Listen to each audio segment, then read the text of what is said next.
बोलती books with Anjali channel पर आपका स्वागत है। आज हम हिंदी दिवस पर कुछ पंक्तियां पढ़ेंगे। हिंदी दिवस हर साल 14 सितंबर को मनाया जाता है। 14 सितंबर 1949 को हिंदी को भारत की आधिकारिक भाषा के रूप में मान्यता मिली थी। 26 जनवरी 1950 को भारत के संविधान के अनुमोदन के साथ इस निर्णय पर मोहर लग गई। व्यवहार राजेंद्र सिंह, हजारी प्रसाद द्विवेदी, मैथिली शरण गुप्त, महात्मा गांधी और काका कालेलकर जैसे लोगों की कड़ी मेहनत और प्रयासों से हिंदी भारत की राष्ट्रभाषा हुई।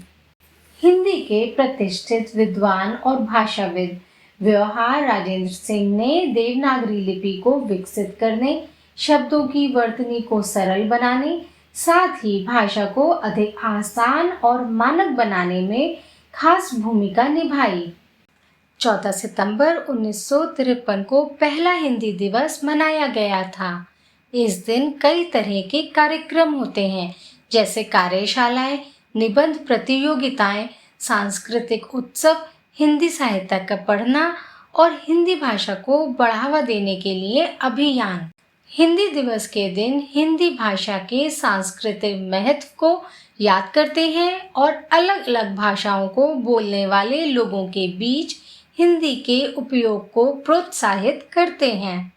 हिंदी उत्सव के माध्यम से भारत की सांस्कृतिक विरासत को संरक्षित किया जाता है और किसी भी अन्य भाषा के महत्व को कम किए बिना भाषाओं की विविधता को बढ़ावा दिया जाता है।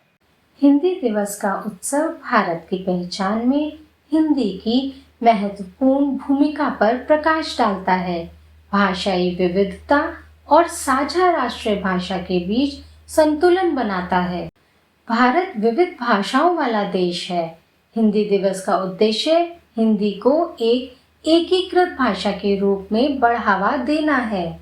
हिंदी दिवस शिक्षा में, आधिकारिक प्रशासनिक संचार में हिंदी के उपयोग और भारत की समृद्ध सांस्कृतिक विरासत में हिंदी के योगदान को बताता है।